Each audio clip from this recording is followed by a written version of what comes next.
e banje na marriage enu anọ na marriage were nnọọ ntị m gwu m ya nọ na m were m ọka gwu na ntị n'ihi na ha ikwu na amaghị ibezi ya. Ihe m na gị konga n'ugbo mere 3 months ago mana ekene dịrị Chukwu part of it ọ pụtara 4 days ago mana enwetabeghị m ohere bịa gbotoro ya ọnụ. Taa wụ Sunday m sị m were m ya kwachame bịa gbotoro ya ọnụ. Ana m 3 months ago otu nwanne anyị nwaanyị akpọ m na phone sị m nwaanyị mba nọ mza ya sị m na ụjọ dị ya na ya ahụghị onwe n'ekiti ndị dị ndụ n'ekiti ndị nwụrụ anwụ na ya ma what to do na ụjọ dị ya. And the worst part of it wụ na ikwugodo ihe na ụtọga ya ụjọ ya amadị otu esi aga about it. M sị nọkwa nne m ọ gịnị gwa m ihe ọwụ Chukwu emebere adị m busy enwere m time m sị ngwa go ahead. Ya sị m na ya alụọla di large family na nne di mụrụ ụmụ nwoke 4 ụmụ nwaanyị 2 na di wụ nke nwoke ka 3 then ụmụnne di ndị ka nwaanyị alụchicha na di na nna di kpatakwara n'ego family house and all the big before the man anwụọ na ha nọ n'udo na enwenye ya na ibe sere mana currently now na ọ dị ewu aka jimbi na ọ dị ewu onye metụ ụka ụjọ atụla gị n'ihi na di ji gbula di na ojie na di na obu nkọ ahụ dị ya m and not just oji ego na ụmụnne niile ego na-erutere ha na ọta ka onye kpukpo ha ala silekwe ihe anyene na di adịghị stingy na ọ hụrụ ụmụnne n'anya too much orutekwe na ụmụnne ke ọ bụla dọtara nne di ha ebere di hụhụ na ebiri ya echicha n'ezi nne ya wekwere ha awa ọjọọ enweghị bad record na gịnị mere ya ishiba ezi nne na nne di na-ere ure ka ụmụachi naanị ihe o mere na di ya hụrị nne di ya si ngwa ya tige ha mme ka ya eshi ya ezi nne di ebupụta ego ishi nne ya ezi nne ụmụnne ya onye ọbụla dị very happy family apụta ishi nne di ezi nne na ụlọ ntara ka alụtachiri ya baa kichin n'ihi na nga ọbụla ọrụ nọ ya etinye aka ka ọ gawa agawa. Nne di abịa kọwa akụkọ ịma nga a na-akpa nkata nga ọ nọ n'oche nne di abịa kọwara ha enwere particular family nwere problem mmadụ nwụrụ di ha na-ese okwu na ahụ na suspect gị onwe ha na onye ka egbukwara onye ka egbu ihe bụ akụkọ nne di ekogara ha na ya gwakwala n'ụmụ ha na o wepụ obi na ụfọdụ ihe mgbe ụfọdụ ọ naghị ọwụcha aka mere na ọ wụ nzube Chukwu na ha nọrọ na nga agbuchi onwe ha na ihe akụkọ nne di ekogara ha akogara ya amanyezi ọnụ from her own experience na yes na mama na ihe o kwuru na ọ wụ eziokwu n'ihi na ihe mere n'ụlọ nne na nna ya na otu afọ ka mpa ya nwụrụ mama ya anwụ diọkpara nne anwụ ada nne ya ga-emụ nwa nwụọ ofozi naanị ya wụ nwaanyị n'otu afọ ka ọnwa mere na ha bịa file na aka gwara na enwere ihe pa ya bido gawa chọọchị gawa abịa book ha for family deliverance nga ka ahụtaziri ọhụụ na the main man of God start na enweghị aka butere ọnwa mere ebe a this year na enweghị otu mkparaka butere ọnwa na ihe awụ nzube Chukwu na ọwụ coincidence just that ihe niile amanye n'otu afọ mana aka agwaghị ya. Nwoke ekwucha ihe a mechara ha ekpere onye ọbụla ala na ugbu a na ya nwere 2 brothers furu ndụ ha alụkwala na nwaanyị na ọfụma enwe onye nothing na ya onwe ya kwana wụ the only girl furu ebe ada nne ya gala eme nwa na ọ naanị ya foziri ya nwa nwaanyị na ya nọkwa na since ahụ ruo nga n'ugbo na enwebeghị onye ọzọ enwebe onye nwụrụ ha na family nna ya na mgbe ụfọdụ na ọ ga-awụ coincidence ya dịka aka ọ gwara na ihe okwu eji emejugere nne di okwu ụmụ ndị omi nwunye di ndị ka ọzọ nọkwa di ha sị ekwucha okwu ahụ mechaa ihe a bere ma onye ọbụla lashia ya nwa amụọkwarala di ya ofu nwoke and nwa ahụ nwa ya nwoke a na-ekwukwe na nne di bịara ya ọmụgwọ n'ihi na nne ya nwụrụ na ada nne ya nwụ and ya na nne di dị n'ezigbo ma nne di ya bịara ya ọmụgwọ na o lere ya lee ya paa ya ka akwa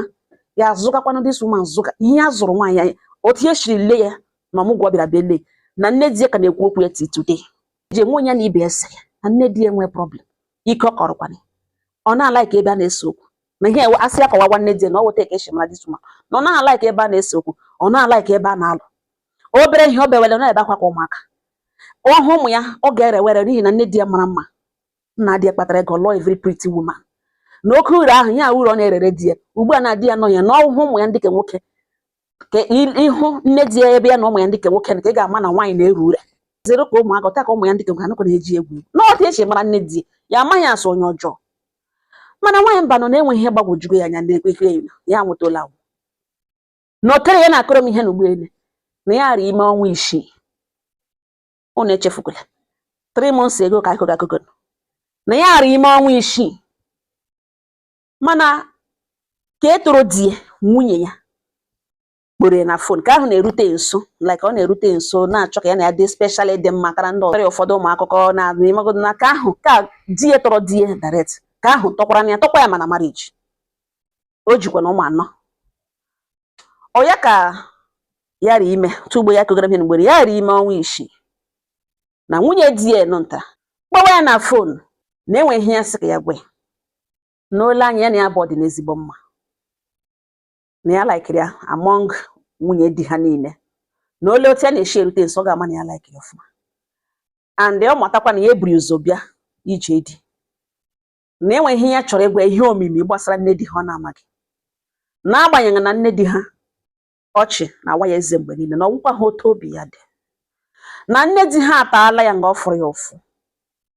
taa ya ọfụma ma o mechakwara bịa rịọ ya ya gbagharakwa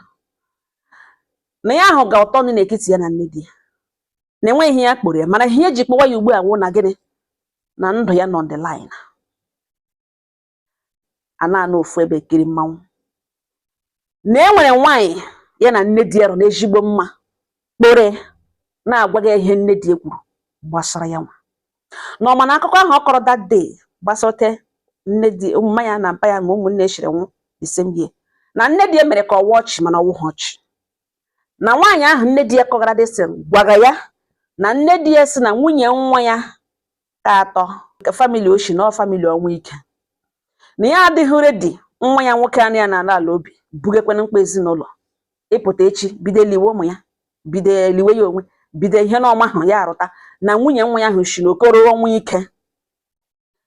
and nwa ya nwoke ahụ kwanụ di ya the stubborn ya kpọwa ya ugbo osi ngwa wela ha nwa nọ na ọ ga-ekwe no less experience will teach you a lesson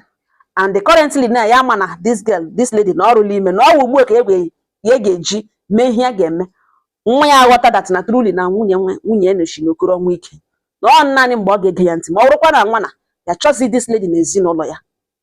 n'ihi na okoro ha wụ ndị ọnwa ike ụmụaka ahụ ọmụga enwe onye mama ha dịkwa last na ihe nwaanyị a na-kogere na ọ maghị onye nne di ya wụ na nne di ya na-agalitekwa na ọkọ kpachapụ anya n'ime na ọrụ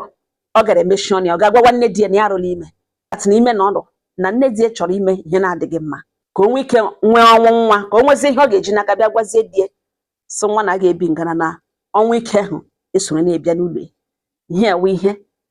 nwunye di ya ka edi ya toro dike ya kogere ya akpata ya wụcha mana ya trọstụrụ ya dat na okwu a dị secure na ya trọstụrụ ya dat na okwu a ọ ga-edenwere ya onwe na ya biko n'ọwa ịhụnanya ka ejikọrọ ihe n'ụgbọelu na o bupụtakwala ya ụjọ dị ya na ya amaghị what to do n'ọhịa esi ka ya kọsadịrịla m biko na-ele otu esi ebupụta okwu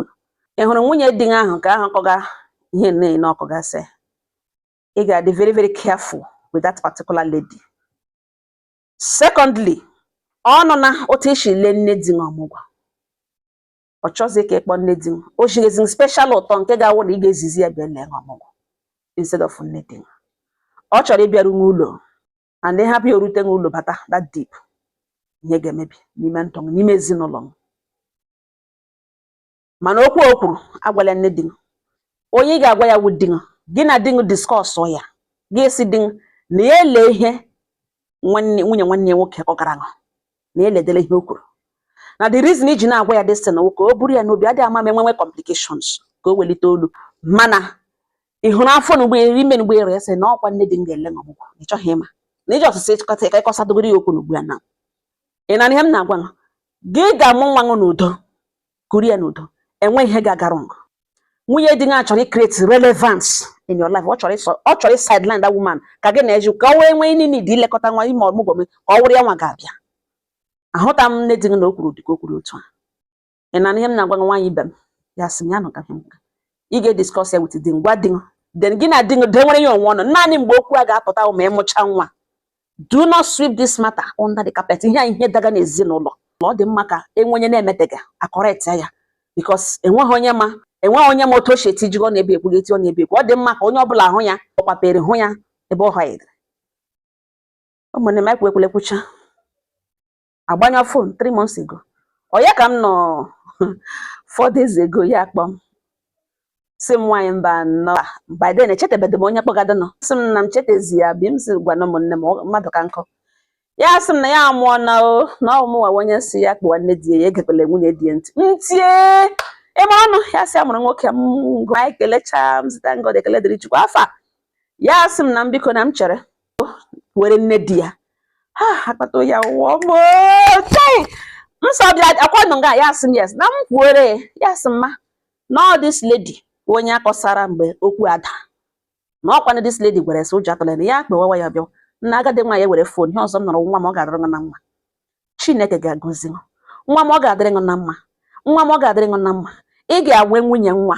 enwe nwunye ụmụnne ụlọ mụrụ ndị mma na-echi agọzi akpata oyi m sa amị nne m amị mami ukwu ezi nne anyị kelecha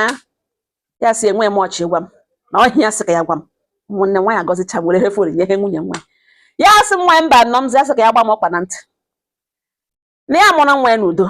kemgbe 2 weeks now na nne di ya bịara 2 weeks before ya amụọ na nne di ya nọ n'ụlọ ya amụọ na nne di ya legekwana mma ya kwa ya gwara m te nwa ya na-echele na o lere ya enwe ihe wee ile n'ọta ọ gwara oku nwa na-ekwe nwa ete nwatakịrị teru ala na nwa ya na-anọcha n'ụkwụ ya arahụ mgbe ụfọdụ asị nye nwe nwatakịrị ọ dapụkwana n'aka na nne di ya enwe n'ọta ka ya kemgbe 2 weeks ya mụrụ na ya ka di ya gara ga kowaziere na mmanya okwu apụta akwa m sị ewepụta okwu mgbe a mụrụ nwa ewepụtakwala n'okwu okwu eruole senior brother ha ntị senior brother nwanne di ya ntị ruo ma ndị ka nwaanyị lụrụ di the whole family asa ga-eti gị ikpe na ọ ga-alọta kpọta nwaanyị ahụ ka ore ya ihe nọ ọsụmma ha mere ọsụmma ha kwuru ya sị na o webe okwu nọ na ihe di ya nọzi ya wụ ka etoro di ya kpọgazi ụmụnne na-arịọzi on his wife's behalf si biko gbaghara nwunye na okwu ahụ emehụ na ihe ahụ na ọwụ kama ọ ga-ekwu na ọ chọrọ ka ọ wụrụ ya nwa ga-abịa ọmụgwọ ọ na-akọ kọrọ si gbaghara biko na nwunye dị sorry na ya rịọga on her behalf kedu ọkpara asụ na ọ dị possible na nwunye ya ga-aga kpọọ ụmụnna ya nụrụ n'ihu ha kwuo ihe na ọsụmma ha kwuru nụrụ n'ihu ha tender apology na ọwụ ụmụnna ya ga-arịọ on her behalf not ya nwa ka ha nwekwana ike gwa ya ka ha kpoo ya dụọ ya ọdụ na ọ nakwa erishi next time ya eritekwala ebe mma ha nọ na ọwa ebe okwu nọ na nwaanyị mba nnọ nza na finally na okwu na-eme nwede onye gwara this lady ugbu a